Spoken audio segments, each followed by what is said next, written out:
Assalamualaikum warahmatullahi wabarakatuh. Perkenalkan, nama saya Ade Yuri Manik dari Ilkom 6. Di sini saya akan menjelaskan tugas saya, yaitu pembuatan CRUD atau Create, Update, Read, dan Delete data di Kodular dengan database Airtable. Jadi langsung saja saya akan menjelaskannya. Jadi kita menggunakan Kodular di mana kita membuatnya dari website Kodular. Berikut adalah tampilan Kodular kita dan juga tampilan dari program kita. Di sini kita ada aplikasi data mahasiswa. Kita bisa menginput NIM, nama, prodi, dan angkatan. Kita membuat label untuk tulisan-tulisan data mahasiswa dan NIM, nama prodi serta angkatan, lalu ada text box di sini, lalu dua text box, lalu ada add item. Add item ini menggunakan spinner,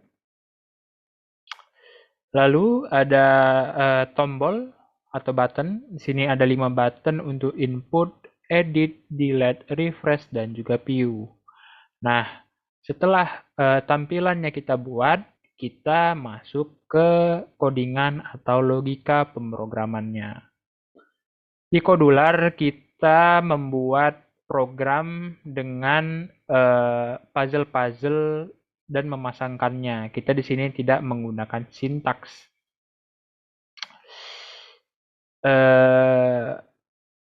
Pemrograman di sini mirip dengan pemrograman C# pada Visual Studio. Bedanya di Visual Studio setelah kita memilih button, kita mengcoding dengan sintaks, tapi di sini kita tetap membuatnya dengan puzzle-puzzle ini. Nah, pertama kita bisa menginisialisasi variabel yang kita perlukan. Pertama ada NIM, ada prodi, ada nama, dan angkatan. Di sini kita inisialisasi global, di mana berarti dia akan mempengaruhi semua button-button nantinya di program kita ini. Pertama, kita bisa membuat button inputnya untuk memasukkan data. Setelah kita memilih button input, kita memasukkan if untuk logika pemrogramannya. Nah, pertama, setelah tampilan hadir, di sini adalah button input, di mana logikanya ketika kita ngeklik button input, berikut adalah hal-hal yang akan terjadi. Ketika kita ngeklikkannya, dia akan memastikan apakah data itu ada.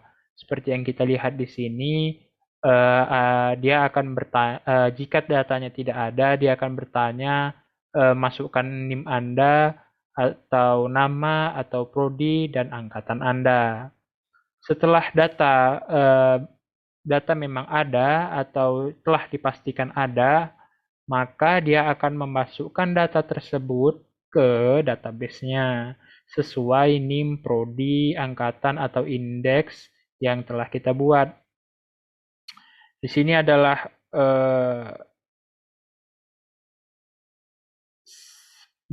set untuk dia memasukkan datanya sesuai teks sesuai indeks yang ada NIM, nama, angkatan, dan prodi. Ketika lalu di sini ada call air name. Ini adalah seperti pemberitahu bagian mana, atau simpelnya ini adalah primary key atau bagian mana yang akan menjadi acuan dari indeks data-data ini. Apakah data itu nanti dihapus atau diupdate, ini adalah acuannya, adalah NIM. Karena NIM tidak mungkin sama kan. Lalu ketika data tadi berhasil di-input, maka akan menghasilkan notifikasi data berhasil dimasukkan. Nah, bisa saya contohkan. Di sini saya membuka screen record. Ini ada kodular, kita bisa meng-scan-nya. Sebentar, kita connect to companion. Kita scan, lalu kita buka lagi.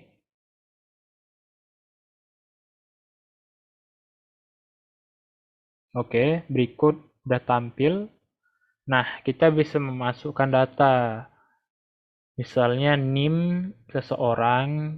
Oke, baru kita buat namanya. Misalnya nama saya Ade Yuri saja misalnya. Lalu kita buat prodi matematika angkatan 1998. Ketika saya mengeklik tombol input, maka proses yang tadi akan berjalan. Dan tampil notifikasi di bawah data berhasil dimasukkan.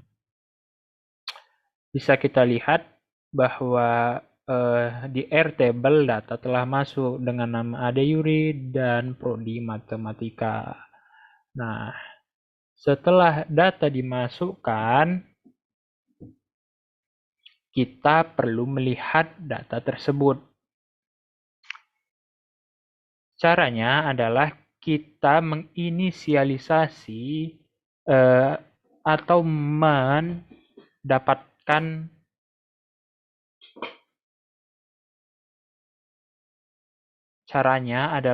menginisialisasi atau memanggil data tersebut untuk mendapatkan datanya dengan cara kita memanggil airName sebagai primary key-nya tadi, lalu ketika name-nya dapat, dia akan masuk ke nama, setelah nama dapat akan ke prodi, lalu setelah ke prodi ke angkatan.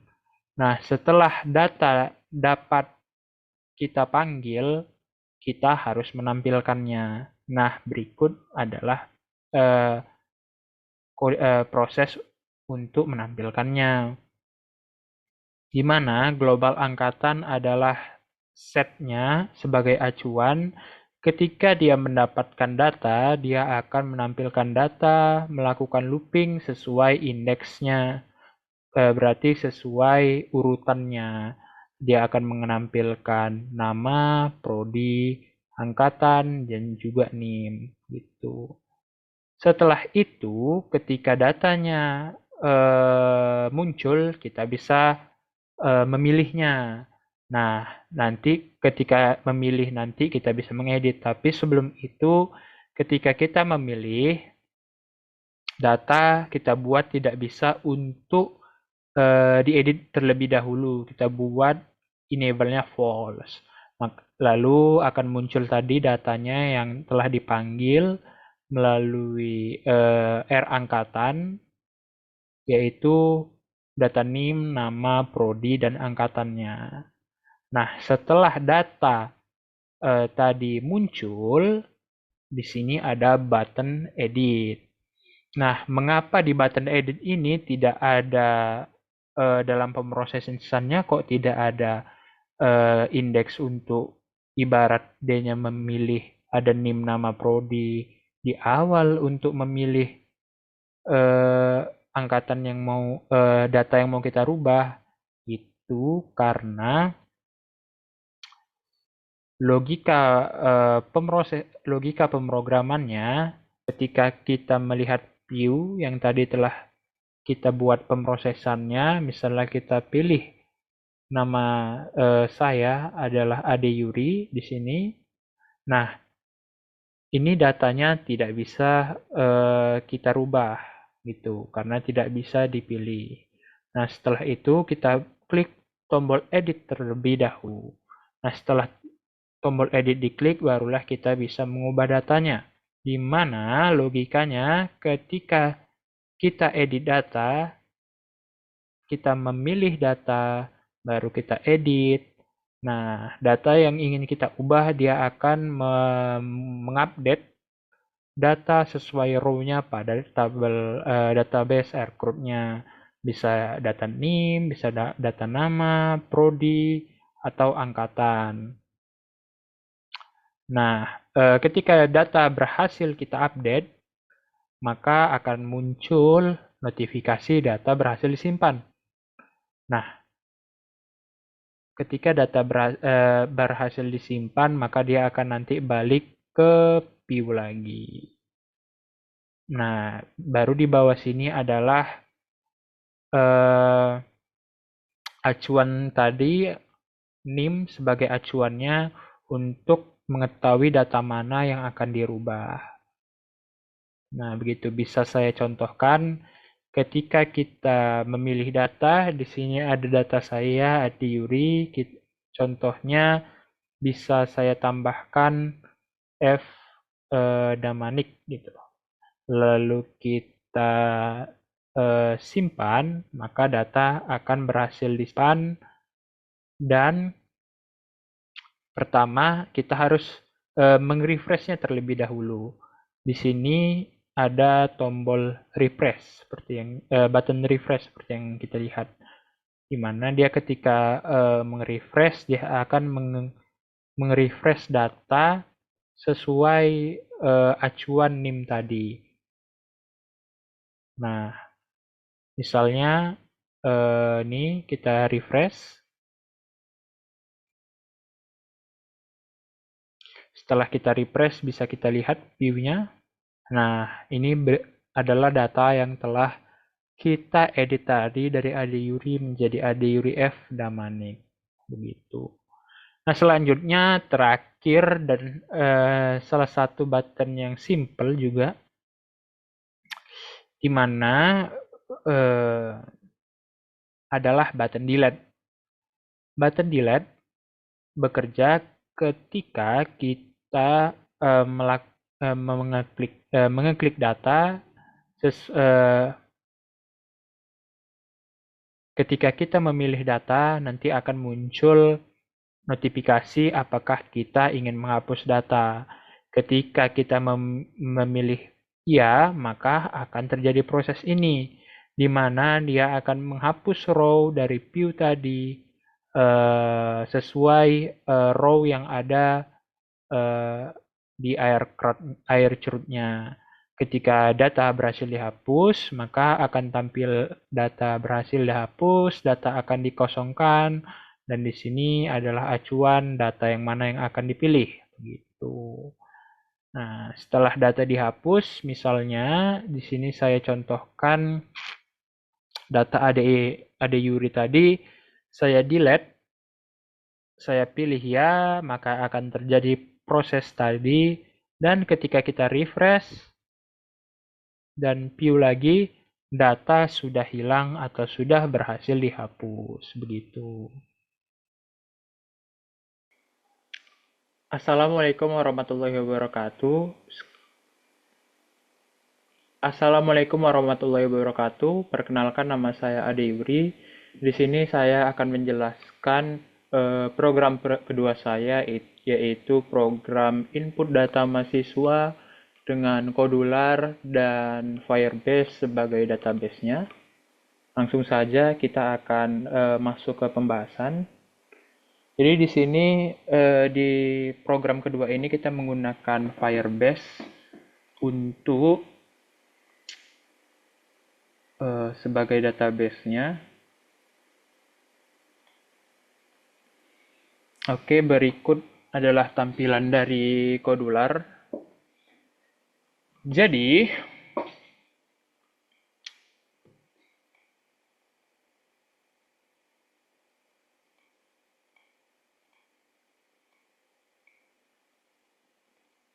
pertama-tama kita akan membuat tampilan atau UI dari program kita. Di sini seperti yang kita lihat, kita akan membuat dua button, lalu ada txt atau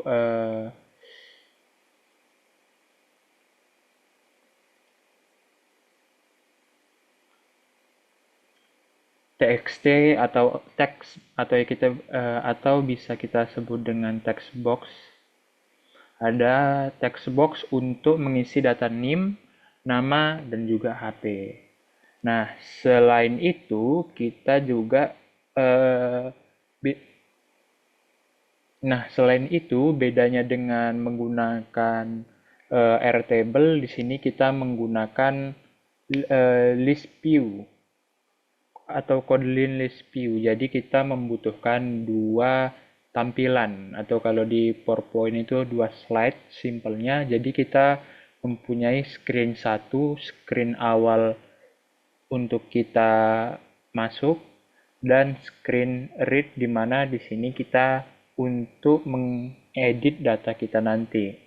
Nah, di sini kita mempunyai 3 text box dan 2 button juga, button edit dan delete.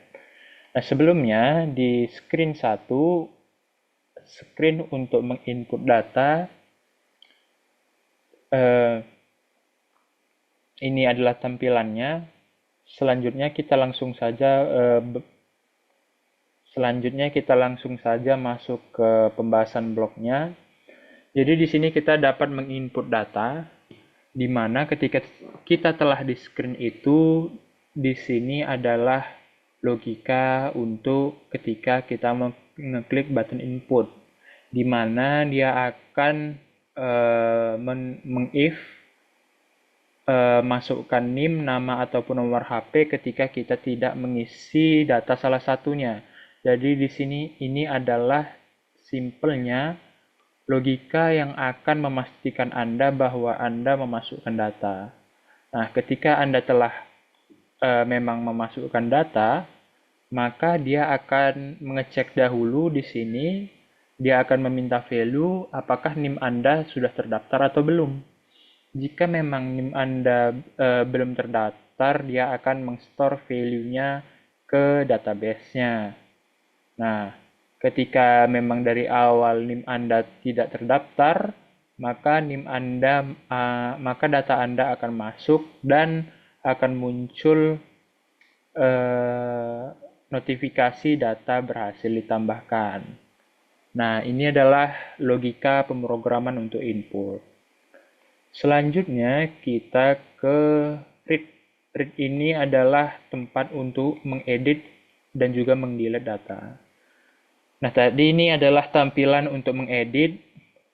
Sama seperti input, ada 3 text box dan 2 button, di mana ketika kita masuk ke tampilan edit,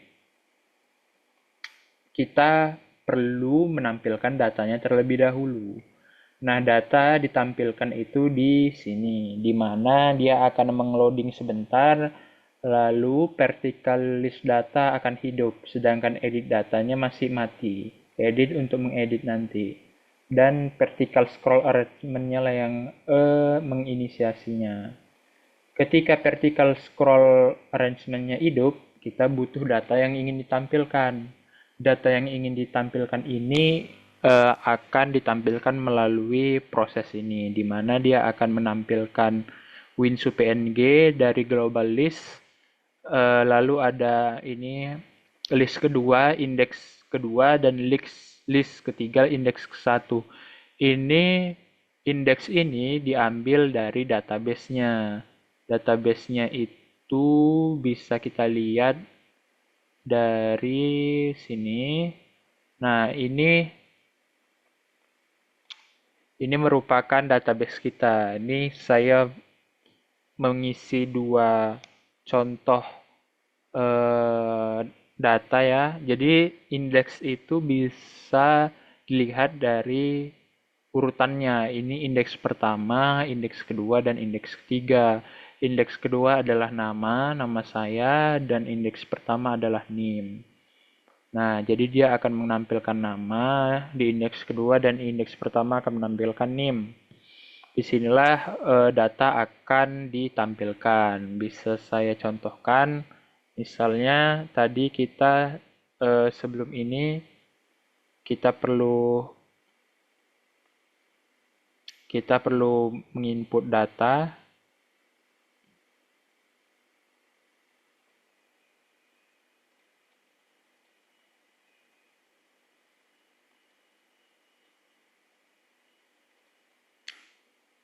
Oke, bisa saya contohkan. Pertama, kita akan mengkonek ke kodularnya terlebih dahulu.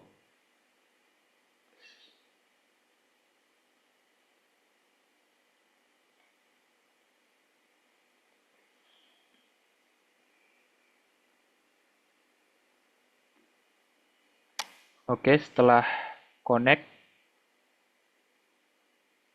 berikut ini contoh data-data kita. Nah, misalnya kita ingin mengisi data, misalnya saya contohkan NIM NIM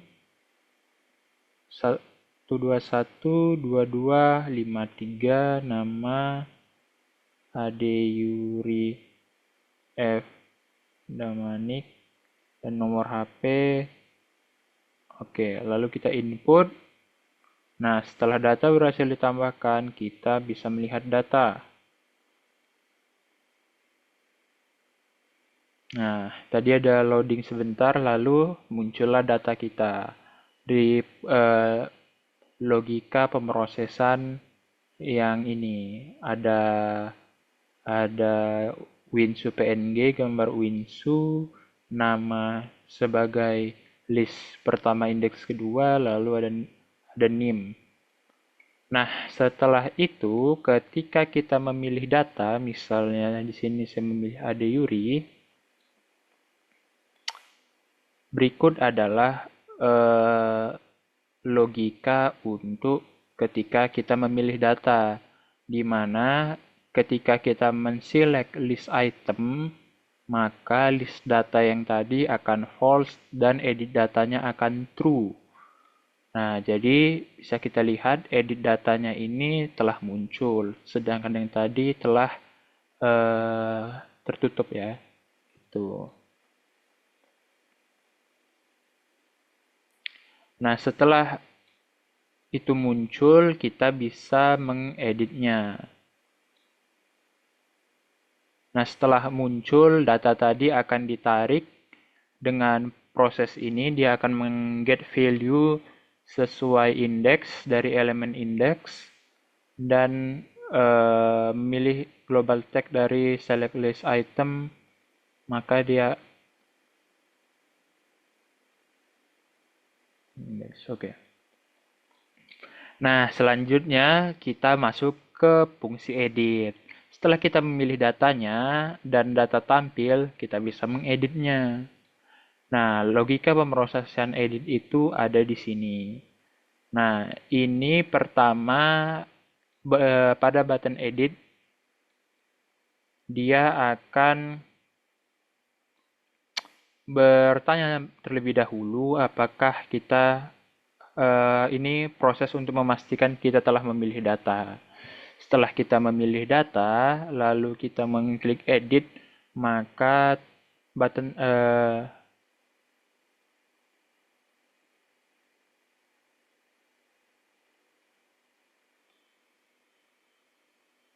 maka text box tadi telah true dan bisa kita isi. Maka di sini kalau kita lihat ketika kita belum mengeklik edit, kita tidak bisa mengeklik datanya. Nah, setelah data true bisa diedit, dia akan memastikan dulu ketika kita klik nanti edit simpan, dia akan memastikan apakah kita telah memasukkan NIM, nama ataupun nomor HP. Nah, di sini adalah jika pemrosesannya kita menggunakan ID yang sama sebelumnya atau NIM yang sama. Ini adalah logikanya. Di sini dia menggunakan dua if, di mana ujung-ujungnya sama juga. Kalau dianya if global ID NIM simpelnya NIM, global NIM-nya tidak sama, langsung dianya data bisa diubah dan akan menampilkan notifikasi data berhasil diubah. Tapi jika dia NIM-nya sama, maka akan muncul notifikasi ID telah terdaftar. Tetapi ketika kita ubah juga ID-nya tidak sesuai yang telah terdaftar, maka tetap akan bisa dan data akan berhasil diubah begitu. Adalah eh, logika pemrosesan untuk mengambil list data, mengambil value-nya dan menampilkannya pada kolom read ini. Nih, bisa kita lihat.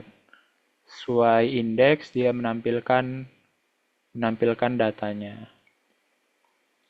Nah, setelah hadir kita bisa mencontohkannya, misalnya sini nomor HP-nya kita mengklik edit dulu, baru nomor HP-nya misalnya saya rubah. Nah, setelah nomor HP saya ubah, kita bisa klik simpan. Nah, dan data berhasil diubah.